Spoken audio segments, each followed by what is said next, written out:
Hi there everybody, it's Lorna here. I really hope you're enjoying VICTA's very cool virtual retreat weekend. Obviously it's not the same as a real retreat, but hopefully we're getting back to that, aren't we? So I'm just here today to have a little chat about stress, and I'll try not to go on for too long or try not to bore you. But stress is something that most of us feel, isn't it, at some point in our lives. I don't think I know anybody that has said anything like, never experienced any stress in my entire life.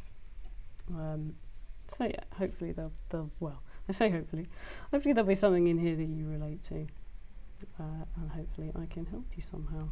Just to give you a little bit of background on me, I'm a trained life coach. I've trained in NLP, which is neuro-linguistic programming, CBT, which is cognitive behavioral therapy, hypnosis, and all sorts of things like that. I'm also registered blind myself, hence my dealings with VICTA. So yeah. So let's think about stress for a little bit. Let's think about, I'm sure you have things in your mind right now, and I say let's think about the things that you feel trigger your stress. And this is where I'm going to challenge your perceptions of stress straight away, right from the off. Because if we think about what's causing our feelings inside, stress is created on the inside and not on the outside. And that goes for all the experiences that we're having. So everything we're experiencing, there are things happening outside of us, in the world around us, that's true. But the way those things are affecting us, the way we're thinking about those things, these are things that are created on the inside of us. And so if you say to me, well, this particular thing really stresses me out, this particular thing really triggers me, I will challenge you by saying, it's not actually that particular thing, it's the way you feel about that particular thing. And that's why there's no such thing as a universal experience, is there? There's no one thing that every single person in the world finds stressful. There's no one thing that nobody in the world finds stressful. One person's stress trigger is another person's don't mind at all. A good example of this is something like a massage. Some people find a massage really lovely and relaxing. Some people love it. Some people maybe who feel, self-conscious about their body, or some people who worry about germs, don't like to be touched, wouldn't find a massage a relaxing experience at all. And that's just an example. So if we can think about the fact that our experience is created on the inside and not the outside, this is the basis of my whole methods of coaching, really. So this is where our experience comes from. And the good thing about getting your head around this is that you can't necessarily control things that happen on the outside. We can't control things that are happening outside of ourselves. But the thing we can control is our responses, is how we deal with those things that are happening.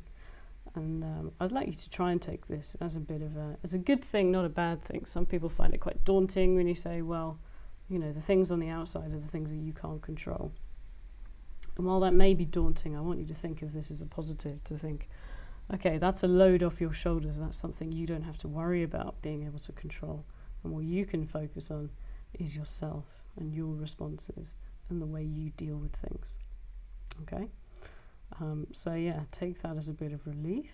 Deal with that. So my coaching method is very much based on a man called Sydney Banks. If you do struggle with stress and anxiety, if you're into reading these kinds of books, I really recommend you look up Sydney Banks, any of his books. You can look him up on YouTube and see him talking, and he's the real guru behind this stuff and behind what I've learnt in my coaching. So yeah, we can take the fact that our stress is all created on the inside, which means we need to look at why we're creating that stress on the inside and why it's affecting us and how we can actually let go of that. And it is a controllable thing, and it is a decision you can make, which this is where I lose people. This is where people say, I don't decide to be stressed. This isn't something I can control. I am now here to tell you it is something you can control, and let's take back control of that. Okay, and this goes for anxieties, this goes for phobias, everything that you might have believed up to now that's completely out of your control, that's your brain doing that without you being in control, okay? It's an innocent mistake, in effect. So what are we doing when we're creating stress on the inside? One thing that we are doing when we're creating stress and anxiety is generally we're making up stories. And by this I mean stress is usually rooted in either the past or the future. So we might be stressed over something because of a past experience. Maybe we're doing something that we found stressful before, or we're thinking ahead to something we haven't done before, something that's in the future, and we're creating stress thinking about what might happen in the future. And when you're doing this, you're creating a whole story in your mind, and I know you'll be able to see it. It'll be like a full movie. You'll have created images and sounds, feelings and smells. You'll be thinking about what you think your experience is going to be before it's happened. And it'll be in full detail. Okay, we're really good at this, aren't we, generally? We're really good at creating these entire movies just in our heads. And they're so real and they're so believable. And they are so real that they make you feel feelings relating to these things that are in your mind but that aren't actually happening. And so a really good way to combat this is to try and be really present. And by that I mean take your mind into the right now, into the moment. Forget the past, forget the future. You don't need to worry about that right now. Think about what's happening right now. Because 9 times out of 10, if somebody's feeling anxious or stressed about anything, if I said to you, right, I want you to bring yourself into right now, just this moment. Is there anything that's happening right now that's actually really stressful? And 9 times out of 10, the answer to that is, well, no. Particularly right now, you are sitting wherever you're sitting or standing wherever you're standing. You're watching this video. There's nothing to be stressed about right now. And all the things in the back of your mind that might be causing you some stress, they're probably things that maybe are coming up in the future, something that you've got in the back of your mind that you're worrying about that's going to happen, but it isn't happening right now. And this is what I want you to focus on. When you start feeling that stress and anxiety, think about what's happening right now. And it's the same with phobias. If you have a phobia or something, let's take a really common one, like a phobia of flying. And this is something I even had myself for a very long time. And then I realized a phobia of flying isn't a phobia of flying, and you probably know this. It's probably a phobia of something going wrong when you're flying. It's a phobia of dying. It's a phobia of being scared.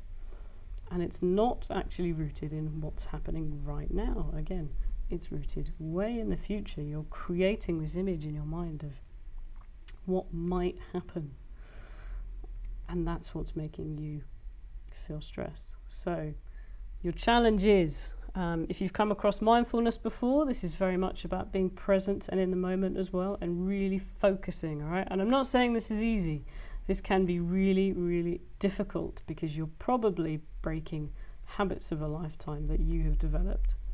And so it takes time and it takes concentration and it takes real discipline to say no. Stop that. Stop creating that story.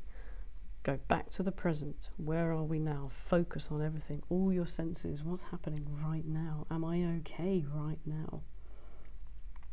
And if you really, really focus on this and you take away the past experience that's making you worry about the future, or the future experience that hasn't even happened yet, because when you're creating that future experience in your mind, bear in mind that this is fiction. This is actual fiction, and we don't tend to think of it that way, because we're thinking about something that we think might happen, or something that we know will happen even, but it's fiction. All the time that it's in your head before it's actually happening, it's fiction. And therefore the other thing we can do, if we don't find it very easy to stop thinking about the future entirely, granted, okay, it's a big ask. So the other thing we can do is change the story. If you find it very difficult not to have these stories in your head, then what is to stop you changing the story? Change it to something better. If you're always finding yourself thinking of worst case scenario, the story in your mind is the absolute worst thing that could possibly happen. Change the story. It's in your head. You can do what you want with it. You can do absolutely anything you want Why are you imagining the worst case scenario when you have the power? This is something that's not happening outside of you right now. This is something that's happening inside of you. You're in full control. So change that story. Change it to something better. Change it to something that suits you. Change it to something that's a nice image that's going to make you look forward to this event. Now, I know we can't look forward to every event, and there will be some things that we're worried about. And also, another thing I always say to people if they're worried about something is actually, what is the absolute worst that can happen? And this is really good for maybe smaller things like, let's say you have a phobia of needles and you have to go for a blood test, okay? And you get yourself really worked up and stressed about that blood test before you get there. And you're probably going to make it so much worse in your head than it actually is. And by the time you get there, you're going to be in such a bad state. And then 9 times out of 10, people will get through it, because you will get through it, you will survive.